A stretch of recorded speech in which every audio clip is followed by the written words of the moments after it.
Hello students, आप सभी का स्वागत है हमारे इस यूट्यूब चैनल पे। आज हम लेकर आए हैं आपके लिए ट्रांसपिरेशन माने कि वाष्पोत्सर्जन, और उसमें हम देखेंगे क्या, मोस्टली देखेंगे क्या, स्टोमेटा।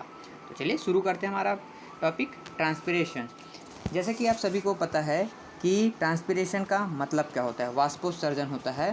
क्या होता है? वाष्पोत्सर्जन।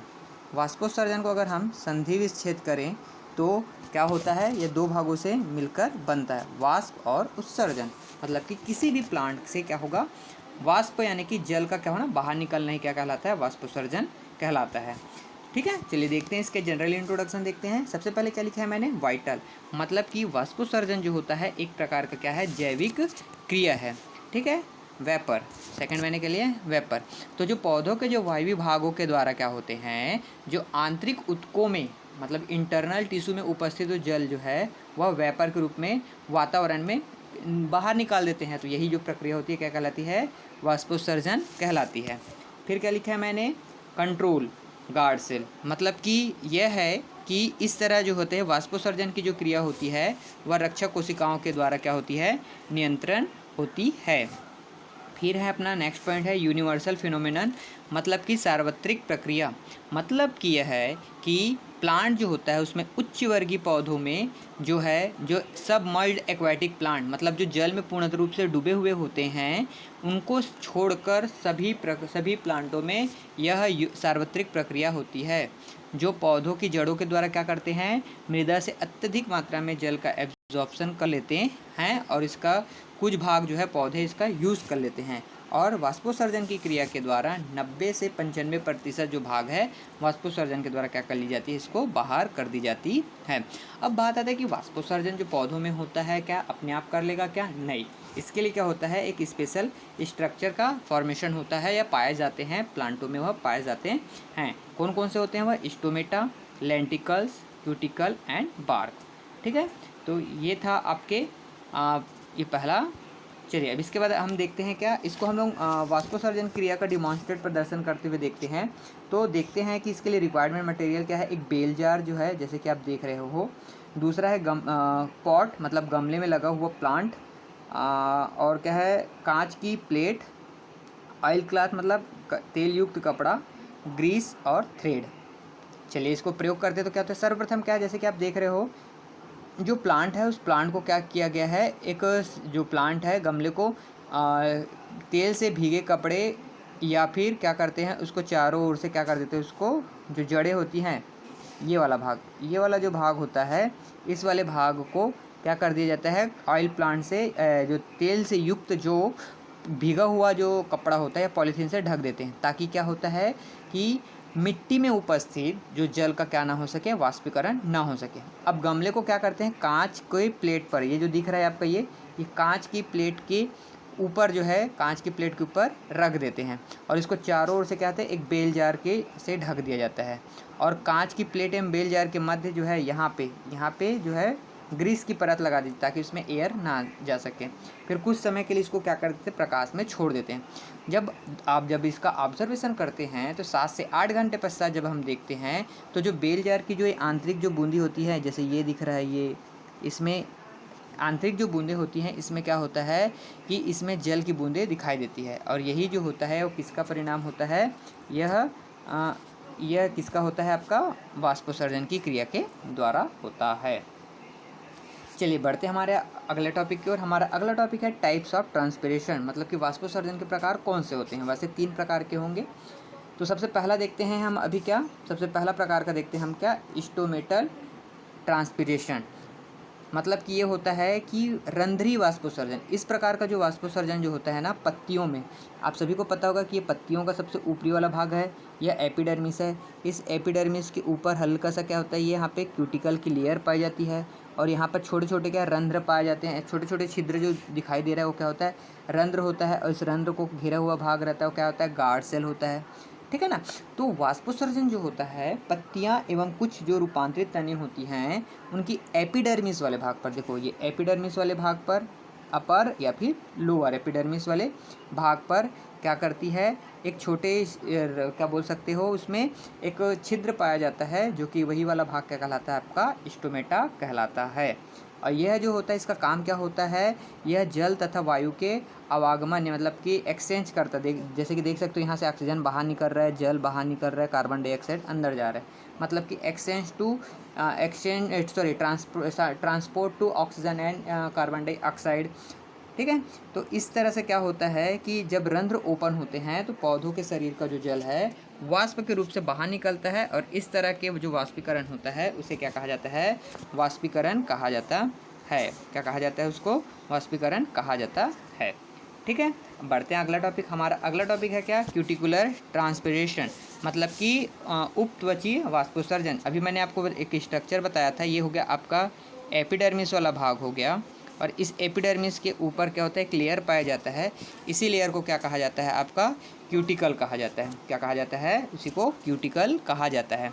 और क्यूटिकल जो होता है सभी प्लांटों में पाया जाता है, और क्यूटिकल के द्वारा जो होने वाले वाष्पोत्सर्जन को क्यूटिकुलर ट्रांसपिरेशन कहते हैं। क्यूटिकुलर ट्रांसपिरेशन जो होता है प्रायः फ्रूट, स्टेम एंड फ्लावर में देखने को मिलता है, और क्यूटिकुलर के द्वारा जो जल की जो हानि होती है वह 1 से 10% तक होती है। जो जीरोफिटिक जो प्लांट्स जो होते हैं उनमें वाष्पोत्सर्जन जो जीरोफिटिक जो प्लांट्स जो होते हैं, जैसे कि आपका हो गया नागफनी, कैक्टस, इन सब की क्या होती है, क्यूटिकल की जो लेयर होती है वो क्या होती है, मोटी होती है, जिसके कारण क्या होता है, ऐसे पौधों में क्यूटिकुलर ट्रांसपिरेशन नहीं के बराबर होता है। लेकिन ऐसे प्लांट जो छायादार वाले होते हैं, मतलब जो छाया वाले जगहों पर क्या होते हैं, ग्रो करते हैं, उन वाले जगहों पर जब उगते हैं तो वहाँ की जो क्यूटिकल की जो लेयर होती है वो कैसी होती है, वो थीन होती है, मतलब पतली होती है, जिसके कारण वहाँ से क्या होता है कि 20 से पतली होने के कारण 20 से 30% जो भाग है वो जल जो है वाष्प के रूप में बाहर निकल जाता है। ठीक है, तो बढ़ते हम अगले टॉपिक। हमारा अगला टॉपिक है क्या, लेंटिकुलर ट्रांसपिरेशन, मतलब कि वातरंध्रीय वाष्पोत्सर्जन। तो देखते हैं इसमें क्या होता है वातरंध्रीय वाष्पोत्सर्जन में। आप सभी को पता होगा कि जो काष्ठी जो तने होते हैं, जो वुडी वाले जो प्लांट होते हैं, उनके तनों व शाखाओं पर क्या पा जाते हैं, छाल पा जाते हैं। जैसे कि ये स्टेम हुआ तो इसके जो भाग जो होते हैं, इस वाले जो भाग होते हैं बार्क, जिसको हम लोग छाल बोलते हैं, वहाँ पर क्या होते हैं, छोटे छोटे यहाँ पे छोटे छोटे क्या होते हैं, रंध्र उपस्थित होते हैं। उन्हें ही क्या कहा जाता है, लेंटिकल्स कहा जाता है। क्या कहा जाता है, लेंटिकल्स कहा जाता है, और इन्हीं के द्वारा क्या होता है, जल जो होता है वह बाहर निकलता है। तो इस प्रकार का लेंटिकुलर या वातरंध्रीय वाष्पोत्सर्जन कहते हैं। इस प्रकार का वाष्पोत्सर्जन जो है प्लांटों में बहुत कम पाया जाता है, और इसके द्वारा सिर्फ 0.1% तक ही होता है, मतलब वाष्पोत्सर्जन होता है। ठीक है, तो ये था आपका क्या, लेंटिकल्स ट्रांसपिरेशन। चलिए अब बात करते हैं हम किसके बारे में, स्टोमेटा के बारे में, क्योंकि आप सभी को पता है कि जो सबसे ज़्यादा जो होता है प्लांट में वाष्पोत्सर्जन की जो क्रिया स्टोमेटा के द्वारा होती है। तो हम लोग जो है अब बात करेंगे किसका, स्टोमेटा की। स्टोमेटा की अगर हम संरचना की बात करें तो स्टोमेटा जो है पत्तियों की कहाँ पे पाया जाता है, एपिडर्मिस वाले भाग पर पाया जाता है। पाया जाने वाला क्या होता है, यह इलेप्टिकल माइक्रोपोर्स होता है, जो 2 विशिष्ट प्रकार के इस एपिडर्मल सेल के द्वारा क्या होता है, घिरा हुआ होता है। क्या होता है, इसमें 2 एपिडर्मल सेल के द्वारा क्या होता है, घिरा होता है, जिसे क्या कहते हैं, गार्ड सेल कहते हैं। जैसे कि आप इसमें डायग्राम में देख रहे हो गार्ड सेल। ठीक है ना, अभी मैं बताऊंगा, यहाँ में 2 डायग्राम बना है, एक डाइकॉट का बना है और एक क्या है, मोनोकॉट का बना है। लेकिन आपको ध्यान देना है कि जो स्टोमेटा होता है उसके चारों ओर से एक रक्षक कोशिका पाई जाती है। जो डाइकार्ड जो प्लांट होते हैं उनकी पत्तियों में जो गार्ड सेल जो होता है वह किडनी शेप्ड होता है, जैसे कि ये वाला जो दिख रहा है आपका किडनी शेप्ड होता है। और वहीं पे जो ग्रैमनिकुल जो होता है वह क्या होता है, वह डम्बल शेप्ड होता है। ये वाला जो भाग दिखाई दे रहा है ये आपको देखे होंगे, डम्बल इस तरह से होता है। ठीक है ना, तो इस तरह से क्या होता है, डम्बल शेप्ड होता है। रक्षक कोशिकाओं के जो होती गार्ड सेल की जो रंध्र की ओर वाली जो बाहरी जो कोशिका होती है वह क्या होती है, मोटी होती है। क्या होती है, वह मोटी होती है। जो बाहर की ओर जो ये वाला जो भाग होता है वो क्या होती है, मोटी होती है। और जबकि आंतरिक वाली जो भित्ति होती है ना, ये वाली भाग जो होती है, अंदर वाली भाग होती है, वो पतली होती है और क्या होती है, इलास्टिक होती है। क्योंकि इलास्टिक होती मतलब उसमें तनन क्षमता पाई जाती है। ठीक है, और इसकी क्वालिटी होती है कि जो प्रत्येक जो गार्ड सेल में जो होता है यहाँ पर क्या होता है, साइटोप्लाज्म न्यूक्लियस, ये वाले जो भाग होता है, ये गार्ड सेल जो दिखाई दे रहे हैं यहाँ पे, साइटोप्लाज्म, न्यूक्लियस, वैक्यूल्स, क्लोरोप्लास्ट आदि जो होते हैं पाए जाते हैं। और इस गार्ड सेल को, ये जो गार्ड सेल जो दिखाई दे रहा है, इस गार्ड सेल के चारों ओर ये वाला ये जो डायग्राम दिख रहा है, 1 मिनट में इसको हटा देता हूँ। ये वाला भाग जो चारों ओर से गार्ड सेल को घिरा हुआ होता है, इसे कहा जाता है क्या? सहायक कोशिका या सब्सिडियरी सेल या फिर एसेसरी सेल भी कहते हैं। ये जो सहायक जो कोशिका होती है, यह रंध्रों के खुलने एवं बंद होने की क्रिया में क्या करती है? गार्ड कोशिकाओं में सहायता करती है। और रंध्रों का जो आकार जो होता है वह अलग अलग पौधों में क्या होता है? अलग अलग होता है। और प्रत्येक पौधों में क्या होता है कि उसका टाइमिंग क्या होता है? अलग अलग होता है। तो आपको ये ध्यान रखना है कि जो डाइकाट जो प्लांट होते हैं, उनके स्टोमेटा की जो रक्षक कोशिकाएं होती हैं वो किडनी शेप्ड होती है, और मोनोकॉट की जो होती है उनमें जो होती है गार्ड सेल जो होती है वह डंबल शेप होती है। चलिए बढ़ते हैं हम अगले टॉपिक की ओर। हमारा अगला टॉपिक देखते हैं क्या है। हमारा अगला टॉपिक क्या रहा है कि डिस्ट्रीब्यूशन ऑफ स्टोमेटा। देखते हैं कि आप सभी को पता है कि पौधों की पत्तियां जो होती हैं, पत्तियों में मोस्टली पाया जाता है क्या? स्टोमेटा। और उसके 2 सरफेस होते हैं, अपर एपिडर्मिस और लोअर एपिडर्मिस। तो अब ज़रूरी तो नहीं है कि सभी स्टोमेटा जो है अपर में ही पाए या लोअर में पाए या दोनों में पाया जाए। तो अब उसका डिस्ट्रीब्यूशन हम देखते हैं। तो सबसे पहले जो देखेंगे, हमारा पहला जो है आपका एप्पल एंड मलबेरी टाइप। मतलब इस प्रकार का मैंने क्या लिखा है, देखो शॉर्ट ट्रिक में लिखा है, आपको समझने के लिए आसानी होगा।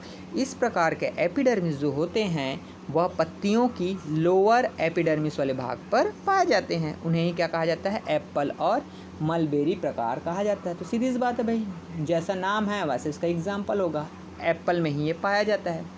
फिर नेक्स्ट है आपका क्या? Potato type.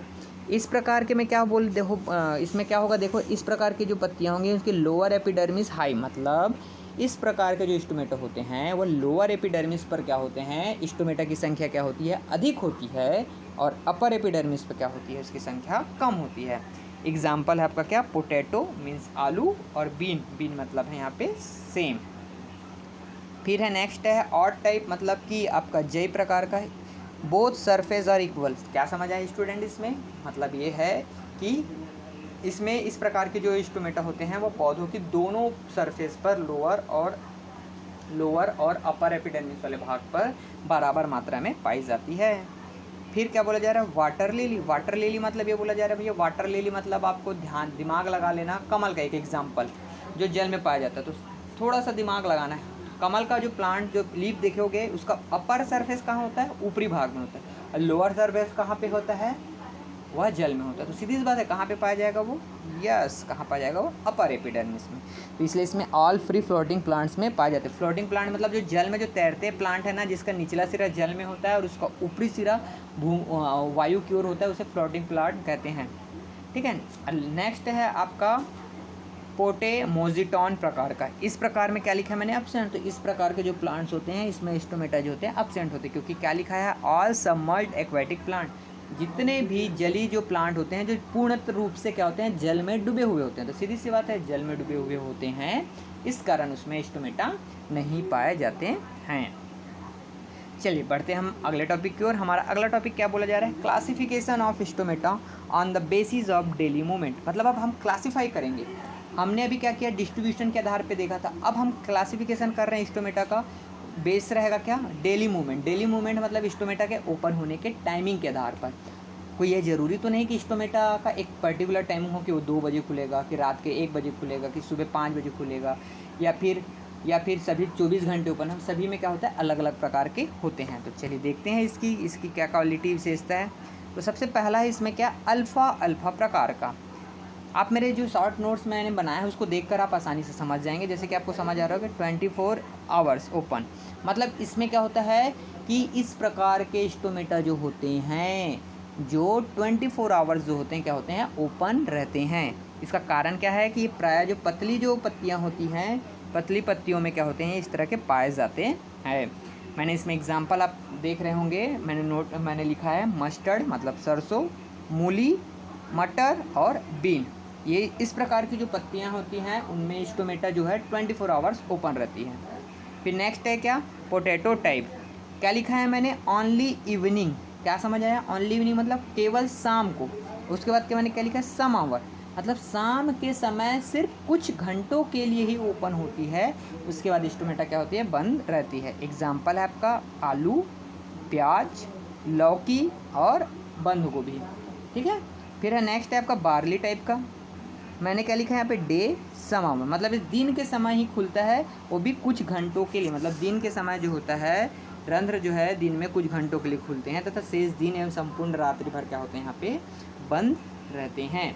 इसका एग्जाम्पल है बार्ली, मतलब कि जौ, गेहूँ और पैडी। तो स्टूडेंट ये था क्या, डिस्ट्रीब्यूशन था, क्या था आपका यहाँ पे क्लासिफिकेशन था उसके मूवमेंट के आधार पर।